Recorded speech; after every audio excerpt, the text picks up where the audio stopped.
resmi bercerai gitu, saling lapor keduanya, apakah terima bang ketika netizen mengatakan bahwa abang sendiri belum terima ketika sang mantan itu mendapatkan pasangan baru, seperti apa bang? Ya, makasih.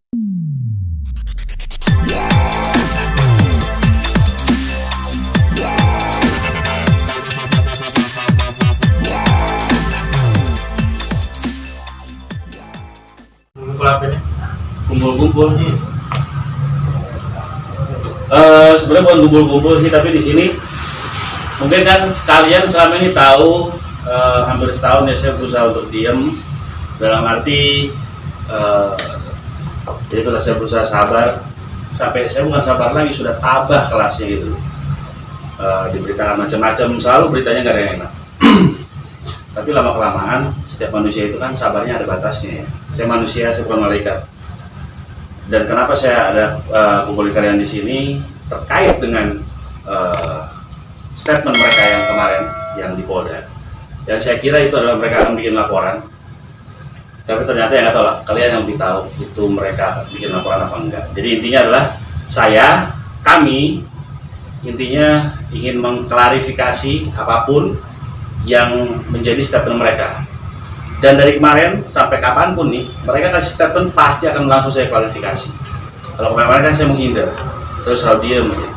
Kalau sekarang saya nggak akan diem gitu. Apapun statement mereka pasti langsung saya klarifikasi. Karena pembunuhan karakter saya sudah cukup luar biasa. Gitu. Itu efeknya kemana-mana, ke pekerjaan saya, ke pergaulan sosial saya dengan orang tua saya yang saya anggap orang tua juga. Mereka pasti bertanya gitu. Tapi kan selama ini saya diam gitu.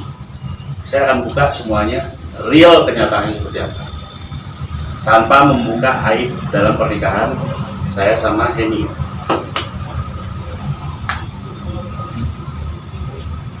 Nanya kayak mau terima aja. Nah, jadi apa bang yang akan dipatahkan abang terkait dengan statement-statement yang mungkin merugikan abang sendiri?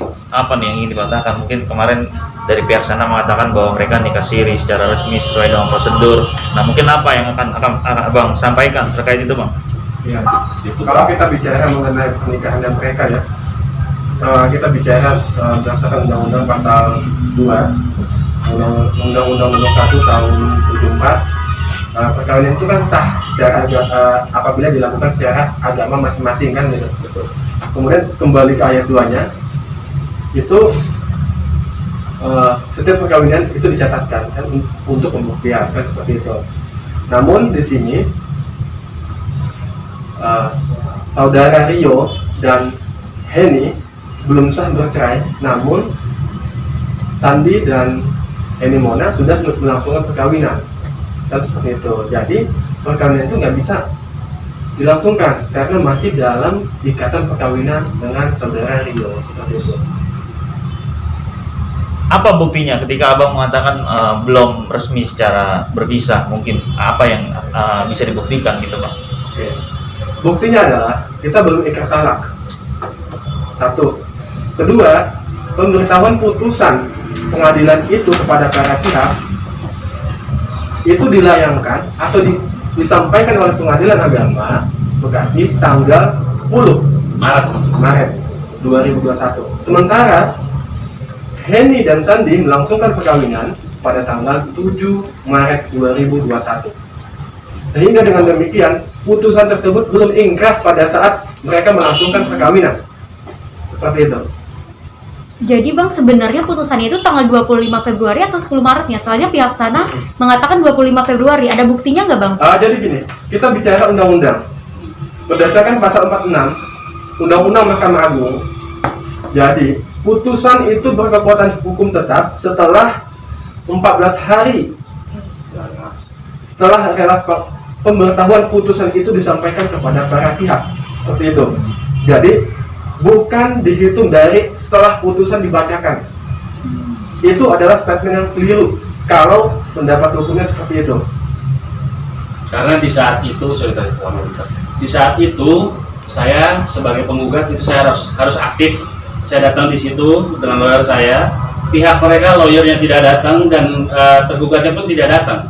Jadi otomatis tetap dibacakan putusannya kepada kita, dan untuk mereka adalah itu hanya pemberitahuan isi putusan, yaitu namanya relaas. Nah, jadi berlakunya putusan itu adalah tanggal 10 Maret 2020, bukan tanggal 25 Februari. Itu seperti itu. 2021, iya. Itu seperti itu. Mas, bagaimana bang? Ada tuntutan 10 miliar tuh bagaimana bang? Tuntutan 10 miliar dari sana. Mulai dari pihak sana bang ke abang. Kalau mohon maaf nih, saya yang menanggapi. Kalau cerita 10 miliar saya mau ketawa ya. Apa yang mau ditutup 10 miliar? Sekarang kita pakai logika aja ya. Orang yang menikah sebelum ada surat cerai itu adalah hukumnya perzinahan. Apa yang mau dituntut mereka 10 miliar? Kerugian apa yang mereka tuntut? Harusnya kami yang menuntut kerugian imaterial. Karena apa? Ijazah Rio, sertifikat Rio, semua ditahan sama Henny. Jadi lucu saya dengar yang 10 miliar itu. Ngerti agama nggak mereka? Orang yang belum resmi bercerai sudah menikah kembali. Saya ini sebagai orang tuanya Rio ya, saya mewakili orang tuanya Rio. Saya sangat marah loh dengar itu. Karena apa? Orang belum resmi bercerai kok sudah menikah lagi dengan orang lain. Itu perempuan seperti apa yang seperti itu? Saya sebagai perempuan saya malu.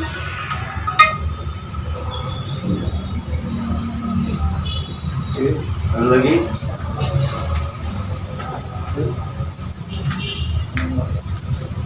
Bang, dengan adanya pertikaian ini artinya kan timbul pertanyaan nih bang, khususnya mungkin di masyarakat ketika mungkin abang mengatakan bahwa saya belum resmi bercerai gitu, saling lapor keduanya, apakah terima bang ketika netizen mengatakan bahwa abang sendiri belum terima ketika sang mantan itu mendapatkan pasangan baru, seperti apa bang? Ya makasih. Ini saya mau klarifikasi di sini ya. Saya adalah orang yang memblokir komunikasi, yang memutuskan komunikasi saya dengan Henny, saya orangnya, gitu loh, bukan dia. Saya yang sengaja menutup komunikasi saya dengan Henny, gitu loh. Jadi pakai logika aja. Kalau saya masih berharap, terus saya nggak bisa move on, itu nggak banget, gitu loh. Itu sesuatu yang tidak mungkin, gitu kan. Jadi di sini, justru sebenarnya di awal saya berstatement, dia menikah, saya senang, gitu loh. Tapi setelah dia menikah, tolong jangan pernah ganggu saya. Jangan gunakan nama saya yang sudah dia jelek-jelekan ini diundang di setiap acara talk show segala macam. Itu pembahasannya tentang saya terus. Padahal dia sudah menikah, sudah punya suami. Emang nggak ada pembahasan lain apa gitu loh. Jadi kalau misalnya mau terkenal nih ya, jangan kayak gitu caranya gitu loh. Pakai yang positif dengan karya. Dan Sandi kan bilang ke saya juniornya. Oke, kita lihat karyanya banyakan siapa. Itu seperti itu. Yang bertahan di sini siapa? Saya memang punya background kehidupan memang kurang bagus, iya. Seperti itu. Tapi alhamdulillah sampai detik ini nih, saya masih dipercaya sama produser untuk memerankan peran. Dalam kerjaan saya tidak pernah cacat, itu aja. Dan kalau bilang nggak bisa move on, itu nggak banget gitu, nggak banget. Di sini adalah sebenarnya kemarin saya diem, itu dia udah beruntung loh. Tapi dengan dia hajar saya terus, saya udah berbicara harga diri dan harga diri keluarga di sini gitu. Jadi seperti itu. Kita nggak terimanya adalah kok bangga ditayang-tayangkan kemesraan segala macem. Kita ini kan diri di negara Indonesia, semua adalah ada hukumnya, ada aturan. Kalau nggak mau ada aturan, hukum hidup nggak mau ada aturan, ya hidupnya di hutan, jadi di sini gitu. Terus seperti itu. Ya, justru ungkapannya sebenarnya terbalik ya. Mereka Noboy yang bilang pengacara Sandi bahwa Rio ini sudah menggugat cerai, tapi masih seperti memegang kakinya Henny. Justru terbalik, Rio udah nggak cerai, kalau memang sudah cerai, balikan dokumen-dokumen penting Rio. Kenapa masih ditahan? Nah, jadi kan siapa yang menahan? Bukan Rio yang memegang kaki Henny, tapi mereka yang menahan dokumen-dokumen penting, sehingga apa yang dibutuhkan Rio saat ini jadi tertunda semua, seperti itu. Kerugian saya banyak sekali loh di sini. Banyak sekali kerugian saya. Bang, dokumen dan kerugiannya apa aja sih bang sampai saat ini? Gimana? Dokumen dan Dokumen apa kerugiannya aja, apa aja? Surat-surat tanah saya. Surat Rumah, ijazah itu yang seharusnya kemarin Januari saya pendidikan ya, paspor saya dan lain-lain. menghambat karir orang itu namanya. Iya, saya mau bekerja jadi sulit, saya mau pendidikan jadi nggak jadi. Itu alasan ditahan apa bang? Kenapa? Alasannya ditahan itu surat-surat semua. Kok bisa ada di Kemarin statementnya kan saya harus bayar uang mut'ah dan idah. Oke, saya balikan ke kalian. Dia sudah menikah nih secara agama. Itu masih tanggung jawab saya atau bukan? Coba tanya. dia sudah ada yang tanggung jawab, dia sudah punya suami, tanggung jawab siapa? Itu aja sih. Jadi artinya mereka yang harus membayar uang itu, Bang? Atau Oh, seperti apa? enggak, bukan.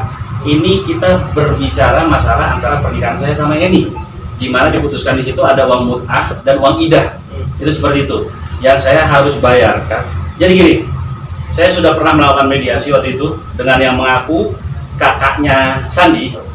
Itu seperti itu. Dan akhirnya oke, 50 juta, total 50 juta kan uang mut'ah dan idah. 50 juta dikasih. Tapi balikin semua tuh dokumen-dokumen saya. Itu punya saya loh, tapi kenapa saya seperti harus ngemis? Itu seperti itu. Dan akhirnya udah tuh, oke. Dan itu saya tiap hari saya tanyakan tuh kepada yang mengatakannya Sandi. Saya seperti orang mengemis, tau nggak saya? Dan pertemuan itu terjadi, nih kalian catat ya. Pertemuan itu terjadi karena saya menghubungi lawyernya dia yang ngurus di pengadilan agama. Saya yang pingin ketemu. Ayo dong, ini kalian sudah menikah. Kalian tahu nggak resikonya sebesar apa? Gitu loh. Kalau saya bikin laporan. Tapi ya sudahlah, kita baik-baik secara keluargaan. Itu seperti itu. Tapi saya diperlawan seperti pengemis. Tiap hari saya tanya, tiap hari saya tanya, tiap hari saya tanya. Itu seperti itu. Kalau kalian begitu kan rasanya seperti apa? Akhirnya saya cerita lah mulai nih. Selama ini saya diam, nggak pernah cerita ke siapapun. Dan di sana dia rame, saya datang sendirian loh, sendirian. Saya datang ke situ sendirian. Saya ingin baik-baik semuanya. Ternyata memang tidak ada itikat baik dari mereka. Seharusnya mereka akan yang punya itikat baik ke saya, ya kan?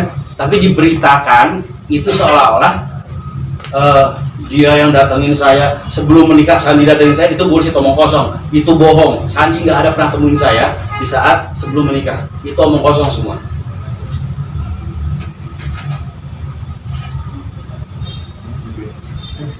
Oke, cukup. Jadi selanjutnya gimana Bang? Laporan dari kemarin Sandi ke Polda, selanjutnya setelah klarifikasi ini akan kayak gimana? Saya serahin ke keluarga besar sudah.